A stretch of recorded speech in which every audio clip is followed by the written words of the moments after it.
Hey, what's going on? All right, so we're going to do our next podcast here, which is exceptions to the rules. So for this, some of you may have done this last night, which was the really, really lame version because I had to get this podcast actually made and I couldn't make it last night. So here it is. All right, so go through these pretty quickly. So we've talked about all sorts of rules in genetics slightly in class. So these are going to be the exceptions to the rules because now that you know the rules, we're going to break most of them. All right, so let's get started. So remember, use Cornell note format when you guys are taking your notes. Be perfect. So you got your topic, exceptions to the rules, your date, split your paper, and here we go. Okay, sex of the child. So sex of the child is determined by the male, not the female. Now when I say determined, the male does not say, hey, I want a boy, boom, done. Does not work that way. So it's completely random chance, which is why in some families you'll see it's all girls, in other families you'll see it's all boys, in some families it's an even split. Does not mean the male actually gets to pick, it just means that the male sex chromosomes are what's actually deciding. So if we take a look here real quick at the screen, you will notice that the female is XX. Either way, the female donates an X chromosome. That is why the female has no control over what's going on. The male, on the other hand, has an X and a Y. If the male donates the X chromosome, you're going to get a girl. If the male donates the Y chromosome, though, it's going to pair up with the other X to form a male. All right, so that is how sex of child actually works. If you take a look at this in a Punnett square, now I want you to put this Punnett square, as it says up here, in the left-hand side of your notebook. So this is going to go right across from where you just did the other notes. Again, remember, you're using both sides. Look at that, my hands look huge on the screen. All right, anyway, so gender Punnett square, here we go. You've got your father up top, which is XY, your mother on the side, which is XX. So that could be a girl, or a guy, or a girl, or yet a guy. So you'll see here when you run the actual Punnett square, you can see exactly why it is also a 50-50 shot at either being female or being male. All right. So again, please make sure you draw this in on the left-hand side of your notebook so you know what it actually looks like. All right, on to some other exceptions here. All right, sex-linked traits. This is not traits that are linked to having sex, folks. This is simply put traits that are linked to the sex chromosomes. So, meaning, like a lot of times when we talk about sex-linked traits in class, we'll talk about things like one of the things you did in your trait survey, color blindness. Color blindness is linked to males and males only.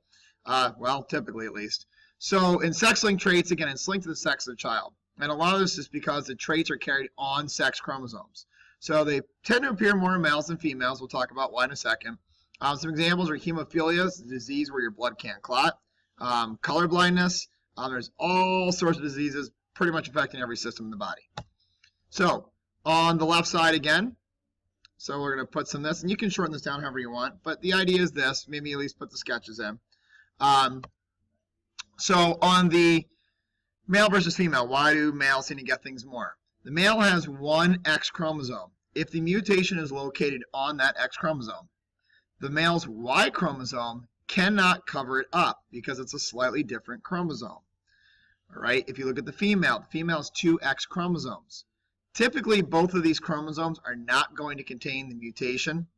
That's why most times females are not going to get these genetic diseases that actually come up. All right, so hopefully that makes it a little bit more clear as to why the male seems to be getting them and not the female. So ladies, even though you don't get to choose the sex of the child, at least you don't get all the genetic diseases. Okay. Some other exceptions to the rules we're going to break. Before in class we taught you it's either dominant or it is recessive. It's not anywhere in between. Well, there is in between. So you have something called incomplete dominance. This is where neither allele is dominant. Instead of one showing up over the other, they actually do blend together. So originally Mendel thought, oh, tall pea plant and short pea plant will make a medium-sized one. In his cases, he was getting very dominant or very recessive traits. But there are lots of other cases where if you take like a red flower and a white flower, sometimes they'll actually make a pink flower, right? And that is an example of incomplete dominance. If you take a look at it here, same thing. You've got your red, your white flower. But when you cross them, it's not a mixture of red and white. It's pink, okay? So again, you might want to add this to the left-hand side of your notebook. You'll notice we're actually using that left-hand side and not just leaving it blank anymore. So again, the left-hand side, just so you know, is for little things, sketches, all sorts of stuff that'll help you out as you're going through. All right, cruising through. So codominance, here's another exception. It's kind of what it sounds like. This is where one trait is not dominant over the other and both will actually show up. So example, got a couple different examples. In male, female, right? You got a 50% chance of being other. Being male is not dominant over being female. Being female is not dominant over being male. All right, so neither trait is really a dominant trait. If you look better at blood types is a really great example where codominance really comes into play. If you have A being O blood types, you're 4 basic, and then you can also have the positives and negatives of each of those. A is not dominant over B is not dominant over A. If you actually put both of them together, you get AB. So both blood types are actually going to show up. We're going to skip that real quick here for a second. Let me just pull up some. All right, so let's take a little bit closer look at blood typing real quick, and then we'll be all done, I promise. All right, so before we get started on blood typing, there's a couple terms you need to know. And some of these you already know, some you may not. Antibodies. You saw this one a long time ago, probably in 6th grade when you guys talked about the immune system. So an antibody, it's part of an immune system that attacks unwanted invaders, and we'll kind of leave it at that for right now, right? So in your blood, you have antibodies that fight disease and things like that. But part of those antibodies will actually fight other blood types. So you can't just give blood to anybody because that will kill people, and they found that out the hard way. The other thing that's in your blood is something called an antigen. Think of antigens like markers. It's kind of like a flag that says, like, hi, this is who I am. All right? So an antigen is a type of marker that identifies blood cells.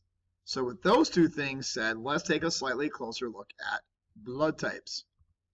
All right, so here's your general chart. Move this out of your way. Genotypes, which you've talked about. Now you'll notice there are 2 capital A's or a capital A lowercase o. Breaking another rule. Now I'm using 2 different letters in the same Punnett square. So again, another rule is broken. All right, hence the podcast title, Exceptions to the Rules. Type B can look like this, A, B, or O. O is really the only recessive blood type. The rest of these 3 are definitely all co-dominant. As we take a look at a couple things. So how do blood cells actually work? So let's take a look at that real quick. Okay, in case you're really curious about how blood types actually work, I'm going to make a couple blood cells here for you guys. Right now I got 2 kind of blank blood cells. So if you have type A blood, let's go back to antibodies and antigens. Remember, antigens are like little flags that say, hi, this is what I am. So here I am. Boom, stake in the ground. I am type A. This guy over here says, hi, I'm type B. So far so good. Now, why can't you mix certain blood types? Let's take your A over here. Your A has type A antigen, but it carries with it a B antibody. Remember, antibodies attack things. So this B antibody, if it comes into contact with B blood, is going to attack it. What happens is these little guys here make these blood cells all start to stick together, and they start clumping. And they clump until they will actually clot an artery, and then you die.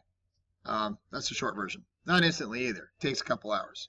On the type B side, they have the B flag, but they also have an A antibody. So same thing. This A antibody wants to attack the B. The A antibody wants to attack the type A antigen.